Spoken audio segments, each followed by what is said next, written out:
Hello guys, कल में आप लोगों का फिर से स्वागत है। पिछली दो वीडियो के अंदर हमने बात की है कि हमारा नेट क्या होता है और नेट का पेपर पैटर्न क्या रहता है। आज इस वीडियो के अंदर हम ये देखेंगे कुछ पॉइंट्स ऐसे हैं जिनको हम करना भूल जाते हैं, जिनको हम याद नहीं रखते पेपर की तैयारी करते हुए, और उनके कारण से हम क्या हो जाते हैं, फिर पेपर में फेल हो जाते हैं।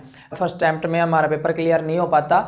जो उसके कारण क्या रहते हैं वो आज हम इस वीडियो के अंदर डिस्कस करेंगे। तो वीडियो को स्किप ना करते हुए एंड तक देखना। आपके जो भी इसके बारे में डाउट्स है वो सारे आज इस वीडियो के अंदर क्लियर हो जाएंगे। और लास्ट में हम आपको एक ऐसी ट्रिक बताएंगे, एक ऐसा तरीका बताएंगे जिसके कारण आप क्या कर पाओ, कोई भी पेपर हो आपका, आईपीएस का हो, आईएएस का हो, यूपीएससी का हो, एसएससी का हो, या फिर आपका नेट जेआरएफ का हो, हर पेपर को आप फर्स्ट अटेम्प्ट में अच्छे से क्लियर कर पाओगे अगर आप इन पॉइंट्स को ध्यान में रखते हो। तो चलिए वीडियो को स्टार्ट करते हैं। फर्स्ट पॉइंट हमारा क्या है, रीड द पॉलिसी। कि हमारा हर साल क्या होता है, पेपर की पॉलिसी होती है जो चेंज होती रहती है। अगर हम पॉलिसी को ध्यान में नहीं रखेंगे तब भी हमारा पेपर रह जाता है। कई बार हमारे पेपर का पैटर्न रहता है, हम उसी को ध्यान में नहीं रखते। हम तैयारी बहुत अच्छी करते हैं, नोट्स बनाते हैं, प्रिपरेशन करते हैं, लेकिन फिर भी अगर हमारा पैटर्न नहीं सही होगा, हमारा तरीका सही नहीं होगा, जो हमारे पेपर में आता है हर साल रिपीट होता है, हर साल जो रिपीट होता है हम उस चीज़ को ध्यान में नहीं रखते तो हमारा पेपर फिर से रह जाएगा। तो इस चीज़ को हमें ध्यान में रखना है। कि इसके बाद increment day by day in your reading.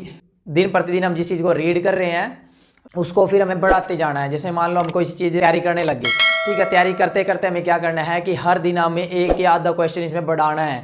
अगर हम ऐसा करेंगे, और शुरू में हमें क्या करना है कि हमें ऐसे नहीं मरना कि हमने एक ही दिन में कम से कम 20 क्वेश्चंस कर दिए। क्योंकि शुरुआत में अगर आप इतना बर्डन दोगे तो फिर आपकी तैयारी में थोड़ी सी ढील पड़ जाएगी, आपकी तैयारी अच्छे से नहीं कर पाओगे। क्योंकि अगर एक साथ हम इतना बर्डन सर पे लेते हैं तो नहीं कर पाते उस चीज़ को। तो हमें क्या करना है, शुरुआत से ही हर दिन आपको 2 क्वेश्चन 3 क्वेश्चन जितने शुरुआत में आपसे होते हैं उसको करें। फिर हफ्ते 10 दिन बाद उस चीज़ में थोड़ा सा इंक्रीमेंट करें। हाँ जी, पॉइंट नंबर 3 देखिए हम। After 7 and 10 days mock test and solve paper. 7 दिन या 10 दिन बाद आपने जो तैयारी की है उस तैयारी को फिर आपको क्या करना है, एक मॉक टेस्ट पेपर लीजिए या फिर आपका प्रीवियस क्वेश्चन पेपर लीजिए। तैयारी करने के बाद उसको सोल्व करके देखिए कि आपको कितना है, आप कितने पेपर पैटर्न को फॉलो कर रहे हो।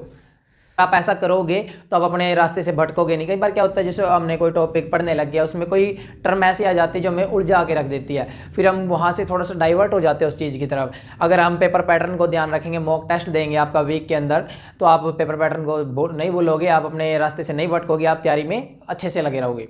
उसके बाद देखिए चेजिंग द पैटर्न, जो भी हमने बताया कि अगर हम कुछ ज़्यादा टफ चीज़ें ले लेते हैं या ज़्यादा बर्डन डाल देते हैं एकदम से तो हम पेपर पैटर्न से उसको भटक जाते हैं। उसके बाद prepare the notes with your practice. कि आपने जो प्रैक्टिस की है उसके साथ साथ, जो प्रैक्टिस कर रहे हो उसके साथ साथ नोट्स कीजिए। क्योंकि देखो हम अच्छे से चीज़ों को डीपली करते हैं और करने के बाद हमारा सिलेबस भी काफ़ी कवर हो जाता है पेपर के नज़दीक तक। अगर हम कोई नोट्स नहीं होंगे, हमारे पास मेन से क्वेश्चंस नहीं होंगे, तो आप पूरी की पूरी गाइड, पूरी का पूरा सिलेबस तो आप दोबारा से रिवाइज नहीं कर पाओगे एट अ टाइम। क्योंकि आपके 15 से 20 दिन पहले आप बंद करोगे उस चीज़ को करना, और बंद करने के बाद फिर आप क्या करोगे, एक बार थोड़ा सा रिवीजन आपको चाहिए रिवाइज करके आपकी सारी की सारी टर्म वापस से दिमाग में आ जाएगी और सारा का सारा जो एक सिलेबस है, जो पैटर्न है, वो एक सीरीज में लग जाएगा।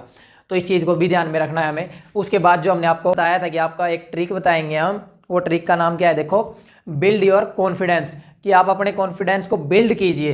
हम छोटी क्लासों में होते हैं, नर्सरी में, यूकेजी में, एलकेजी में, फर्स्ट में, थर्ड में, तो हमें क्या लगता है, फर्स्ट का, सेकंड का, थर्ड का सिलेबस बिल्कुल टफ लगता है, हमसे उतना ही नहीं उस टाइम पे वो।